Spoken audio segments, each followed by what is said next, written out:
Cela fait plus de 2 semaines maintenant que les premiers convois ont pris la route du sud. Plus de 2 semaines de délire qui confine au fanatisme. Plus de 2 semaines que le Maroc vit dans la fièvre. Tout cela pour quelques milliers de tonnes de phosphate, vous demanderez-vous? Non, pas seulement. Tout cela aussi, du moins aux yeux du peuple, au nom du roi et de Dieu, si Dieu le veut, Inch'Allah.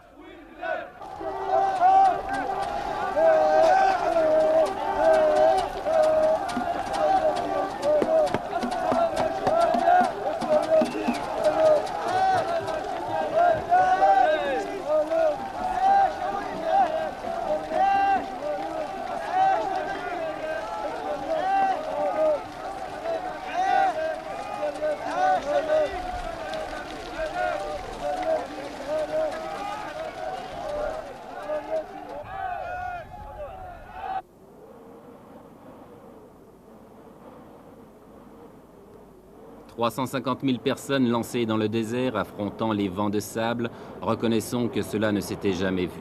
En deçà des considérations politiques qu'elle peut inspirer, la Marche verte offre le spectacle hallucinant d'une nation jetée dans l'aventure. Folie ou coup de bluff, impérialisme ou nationalisme, je l'ignore. Mais regardez ces images.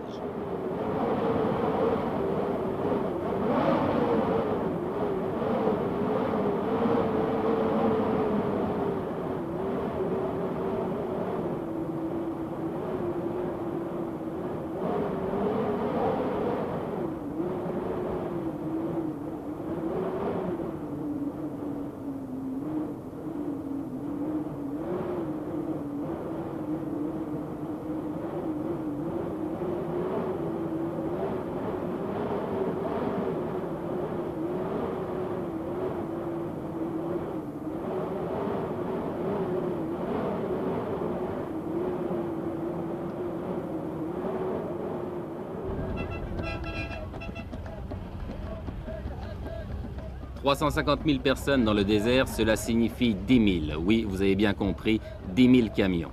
En une journée, ce sont 5 convois comme celui-ci que nous avons rencontré sur la route. Par mesure de sécurité et pour éviter un trop grand désordre, tous les arrêts s'effectuent en dehors des localités.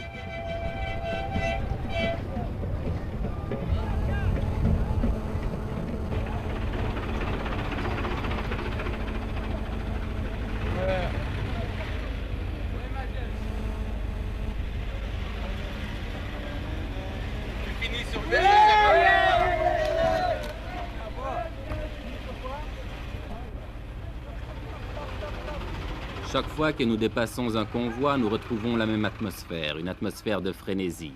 Et chaque fois aussi que nous interrogeons les gens, ils nous font les mêmes réponses. Écoutez. Jusqu'où vous allez? Au Sahara. Sahara? Oui, Sahara. Pourquoi vous ne laissez pas le peuple sahraoui s'autodéterminer, choisir lui-même? Parce que le peuple sahraoui est sous la domination du roi. Eh ben, comme vous dites, c'est... Sahara, c'est à nous. Non. Pour être juste, les Sahara nous appartiennent. Et les Sahraouis, ce sont des Marocains pour vous? Oui, c'est ça.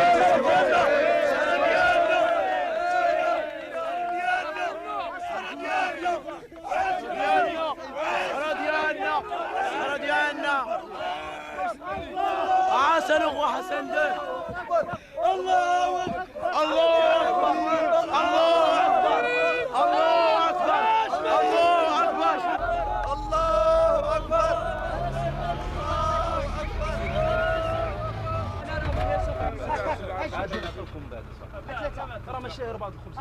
Tout le long du voyage, les vivres sont assurés. On distribue les miches de pain à la lancée, mais en proportion calculée, un pain pour 4 hommes. Le convoi se ravitaille donc, puis reprend la route.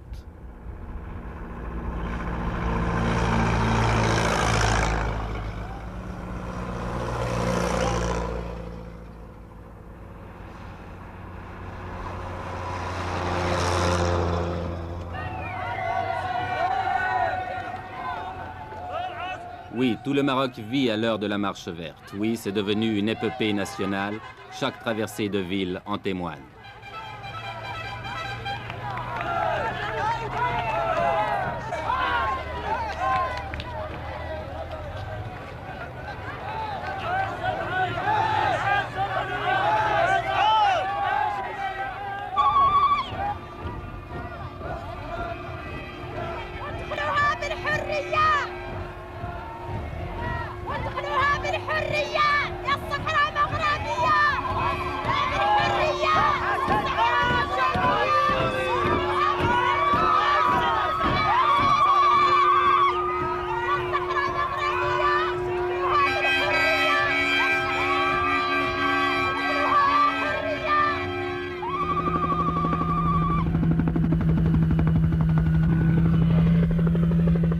Finalement, c'est l'arrivée à l'extrême sud du Maroc, à côté d'une petite bourgade perdue dans le désert, où avait atterri autrefois l'avion de Saint-Exupéry, Tarfaya. Tarfaya qui est maintenant devenu un gigantesque camp, dernière étape de la marche verte avant la traversée de la frontière qui délimite le Sahara espagnol.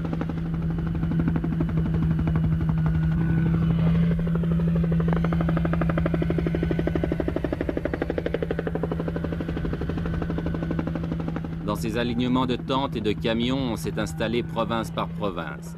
Et l'ambiance de ce campement le fait ressembler à un Woodstock du désert.